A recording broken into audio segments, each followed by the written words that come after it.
గొప్పోడయ్యాడు కదా, అంటే తన గొర్రె పిల్లల్లో నుంచి ఒక గొర్రె పిల్లని ఇస్తే సరిపోదా?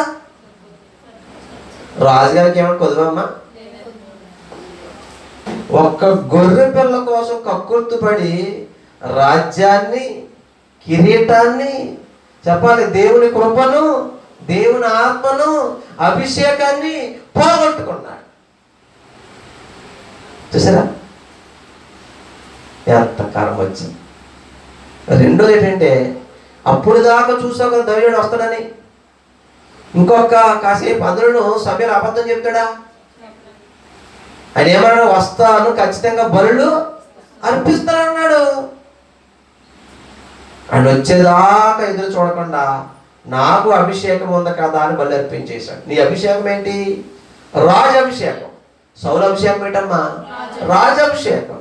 సమయల అభిషేకం ప్రవక్త అభిషేకం. అదే దైవుడు అభిషేకం. ఆయన అభిషేకం వేరు, ఈయన అభిషేకము వేరు. ఆయన వచ్చేదాకా ఆగుంటే సౌలుకి ఎంతకాలం పరిపాలించేవాడో, సౌలు సంతానం ఎంత గొప్పదయ్యేదో. మీ తర్వాత బైబిల్ బాగా చదువుకుని ఇంటికి వెళ్ళిన తర్వాత సౌలు తర్వాత అండి, సౌలు తరంలో ఇంకెవ్వరు కూడా చెప్పండి నిలబడలేదు. నాశనం అయిపోయాడు. ఎక్కడో మనవడు మెఫీబోషెతు ఒకడు నిలబడ్డాడు, 2 కాళ్ళు పొంటివాడు. అసలు ఎంత పని వేరే. కొడుకులు తండ్రి ఒకే రోజు చచ్చిపోయారండి.